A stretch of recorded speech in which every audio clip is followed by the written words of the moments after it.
Hello friends, आप Mukesh Goyal. I hope कि आप सारे बहुत अच्छे हैं। अपना टेलीग्राम लिंक है, उस पर शेयर करता रहता हूँ जो भी मेरी क्लास होती है। अपना टेलीग्राम है UGC net, SWMG UGC net, इससे नाम से है।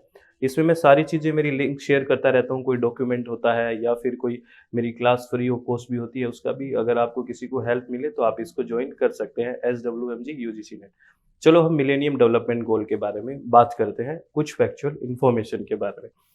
ठीक है, ये साइन कितनी कंट्रीज के द्वारा किया गया? 189 कंट्रीज के बारे में। अगर आपको पूछे कि मिलेनियम डेवलपमेंट गोल्स हैं, ठीक है ना, ये कितनी कंट्रीज, कितनी देशों के द्वारा साइन किया गया? ठीक है, 189। पहली बात ये ध्यान रखनी है, ठीक है ना। इंक्लूडिंग इसमें 147 हेड ऑफ स्टेट है एंड गवर्नमेंट, ठीक है ना। और ये कब किया गया? सितंबर 2000 में किया गया, ठीक है ना। और आपको पता है ये 2015 तक चला था, ठीक है ना। 2015 तक, ये बात आपको पता है, 15 साल के लिए आया है। तो इसमें क्या याद रखना है आपको? 189, 89, ठीक है, कंट्रीज है इसमें जो साइन किया है मिलेनियम डेवलपमेंट गोल को। एक तो ये बात ध्यान रखनी है। और इसमें जो 8 गोल हैं, ठीक है ना, जो 8 गोल हैं उसके बारे में हमें कुछ बातें करनी है, ठीक है ना। मिलेनियम डेवलपमेंट गोल के जो 8 गोल हैं उसके बारे में, एक जो पहला गोल है वो है इरिडिकेट एक्सट्रीम पॉवर्टी एंड हंगर। पहला गोल क्या है कि जो भी भूखमरी है, ठीक है ना, जो भी गरीबी है उसको ख़त्म करना है। ये पहला गोल था आपका। तो इसमें क्या फैक्चुअल इन्फॉर्मेशन याद रखनी है वो मैं आपको बता देता हूँ। ये जो है फैक्चुअल, जो आपको रेड में दिख रहा है, ये फैक्चुअल इन्फॉर्मेशन आपको बस याद रखनी है कि उस इसमें जो डाटा कलेक्शन या फिर जो डाटा का एनालिसिस किया जाएगा वो 1990 से का बेस ईयर माना जाएगा और 2015 तक का ये देखना है, ठीक है ना। 1990 का बेस ईयर माना जाएगा, ये याद आपको रखना है, ठीक है ना। और किसको माना जाए, इसमें टारगेट किया गया है, ठीक है ना। इसमें है whose income is less than $1 a day, जिसकी इनकम, जिसकी आय एक दिन में $1 से कम है। तो ये चीज़ भी आपको याद रखनी है, प्लीज़ ये याद रख लेना। आपको पूछा जा सकता है कि जो आपका पहला गोल है इरिडिकेट एक्सट्रीम पॉवर्टी एंड हंगर, यानी कि भूखमरी को और जो गरीबी है उसको ख़त्म करने के लिए जो गोल बनाया गया है उसमें क्या-क्या शर्त रखी गई है। तो एक तो 1990 से 2015 तक की कैलकुलेशन होएगी, ठीक है ना। 1990 को बेस ईयर माना जाएगा और किसको माना, किसके ऊपर है ये? जिसकी इनकम एक दिन में $1 से कम है। ये बात आपको ध्यान रखनी है, ठीक है। इसमें इतनी बात याद रखनी है बस। और ये डॉक्यूमेंट तो मैंने टेलीग्राम पे शेयर किया हुआ है, किसी को कंप्लीट पढ़ना है तो इसमें कंप्लीट पढ़ के आप सिर में दर्द ना करें। मेरे हिसाब से अगर टाइम है तो आप पढ़ लें, ठीक है। जो मुझे आपको कुछ बातें अश्योर करनी थी वो मैं आपको बता देता हूँ, ठीक है। एक तो वो जो बात आपको $1 वाली, और एक ये गोल्ड सेकंड है, ये क्या है? Achieve universal primary education. याद रखना फ्रेंड्स, ये सीक्वेंस में याद रखना है। जैसे पहला इरिडिकेट पॉवर्टी और हंगर है, तो दूसरा क्या है? प्राइमरी जो एजुकेशन है उसको अचीव करना है, ठीक है। प्राइमरी क्वालिटी एजुकेशन की बात की है सस्टेनेबल डेवलपमेंट गोल में, यहाँ पे प्राइमरी एजुकेशन की बात की है, इस बात को आप ध्यान रखना। ये सेकंड गोल है।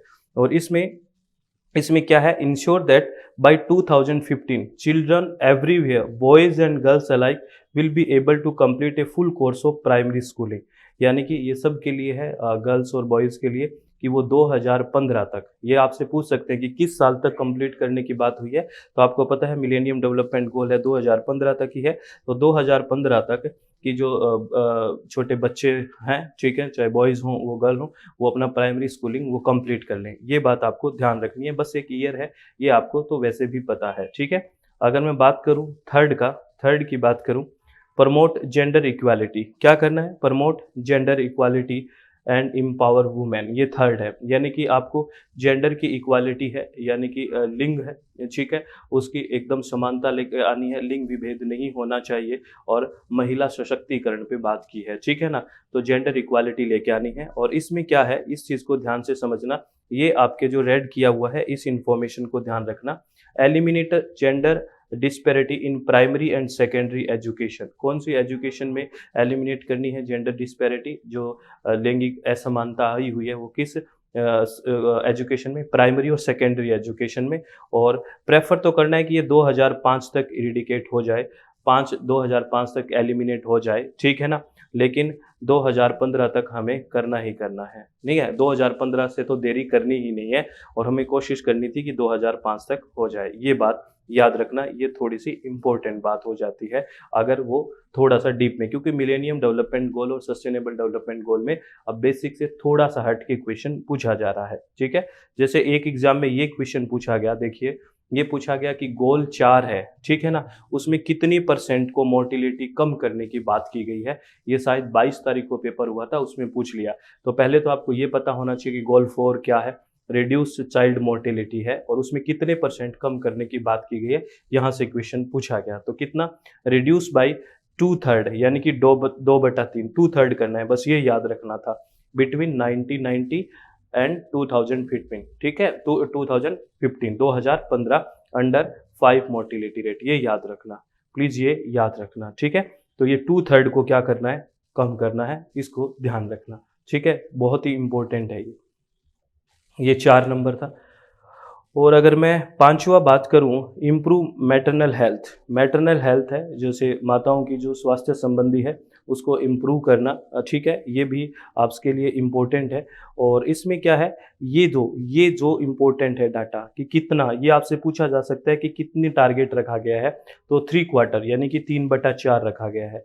इस बात को याद रखना प्लीज़, 3/4, ये 5 नंबर गोल के लिए आपसे ये भी पूछा जा सकता है। और कब से कब, 1990 को बेस ईयर मानते हुए 2015 तक कितना लेकर है, 3/4 लिखा हुआ है ना, 3/4, ठीक है ना, तो याद रखना। ठीक है, 3/4 या 3/4 लिखा आ जाए, ठीक है, इस बात को ध्यान रखना प्लीज़। तो ये इतनी इतनी बात बस आपको याद रखनी है, ज़्यादा नहीं, और इनका सीक्वेंस पक्का याद रखना है। 6 नंबर गोल है, combat HIV AIDS, malaria and other disease. ये जो भी HIV एड्स है, मलेरिया है, इन डिजीज से लड़ने के लिए रखा गया है ये गोल, ठीक है ना। और ये बस इतना ही, इसका बस सीक्वेंस याद रख लेना। अगर किसी को सारा सिलेबस हो चुका है और पूरा डिटेल देखना है तो एक बार इस फाइल को देख लेना, मैंने इस फाइल को टेलीग्राम लिंक पे शेयर कर दी है, ठीक है ना, ज़्यादा परेशान नहीं होना। जो 2-3 फैक्चुअल इन्फॉर्मेशन थी मैंने आपको बता दी है, और इनको सीक्वेंस बता रहा हूँ, ये याद रखना है, ठीक है। आप लोगों से मेरी रिक्वेस्ट है, ज़्यादा सिरदर्दी ना लें, लास्ट टाइम है, कहीं आपका चीज़ें कॉन्फिडेंस अब अप करना है, कॉन्फिडेंस लूज नहीं करना है। और 7 नंबर पे है, इंश्योर इन्वायरमेंटल सस्टेनेबिलिटी। जो इन्वायरमेंटल सस्टेनेबिलिटी है, पर्यावरण की जो सततता है उसको इंश्योर करना है, ये बात रखनी है याद। और इसमें एक 7B जो टारगेट रखा गया है, इसको थोड़ा सा ध्यान रख लें। इसमें क्या है, बायोडाइवर्सिटी का जो लॉस है वो अचीव करना है 2010 तक, ठीक है ना, ठीक है ना, ये ध्यान रखना। ये बोला गया था कि जो जैव विविधता में रिडक्शन हो रहा है, जैव विविधता की कमी हो रही है, वो 2010 तक ठीक करना है, ठीक है ना, इसकी लॉस को कम करना है, ये बात की गई है। और आपको पता है बायोडाइवर्सिटी डेकार्ड भी बनाया गया था 2011 से 2020, ये क्वेश्चन भी पूछ लिया था यूजीसी नेट ने अभी, कि बायोडाइवर्सिटी डेकार्ड कब है, 2011 से 2020। इकोसिस्टम रिस्टोरेशन का डेकार्ड कब किया गया है, अगर आप डेट करके क्वेश्चन पूछे, जो अभी 2021 की थीम है ना, इकोसिस्टम रिस्टोरेशन, अब की बार की जो जो इन्वायरमेंट डे है उसका जो थीम रखा हुआ है ना, इकोसिस्टम रिस्टोरेशन, पारिस्थितिकी तंत्र का जो रिस्टोर करना है, ठीक है, उसका जो डेकार्ड रखा गया है वो 2021 से लेके 2030 रखा गया है, याद रखना। और बायोडाइवर्सिटी का कब था, 2021 से, सॉरी 2011 से 2020, ठीक है, याद रखना। और एक लास्ट जो टारगेट है, सॉरी गोल है, वो है develop a global partnership for development, यानी कि ये सारा का सारा विकास करने के लिए ग्लोबल पार्टनरशिप की ज़रूरत है, वैश्विक आपस में साथ आए तभी तो ये बात होगी। तो ये चीज़ें आपको ध्यान रखनी है, ठीक है, ये सीक्वेंस में 8 के 8 याद रखने हैं फ्रेंड्स। और इसकी जो डिटेल है वो सारा, अगर किसी का बहुत अच्छा अभी तैयारी हो चुकी है और वो ये मान रहा है कि अब तो सारी तैयारी हो चुकी है और अब तो बस कुछ नहीं है, इन्हीं को ही देखना है, तो इसको पूरा देख ले, नहीं तो ज़्यादा टेंशन लेने की ज़रूरत नहीं है। और चित्त को शांत रखें और शांति से इन चीज़ों को सुन लें। 2 4 5 बातें मैंने फैक्चुअल इन्फॉर्मेशन बनाई है, आपको बताई गई है, उसको देख लें, ठीक है ना।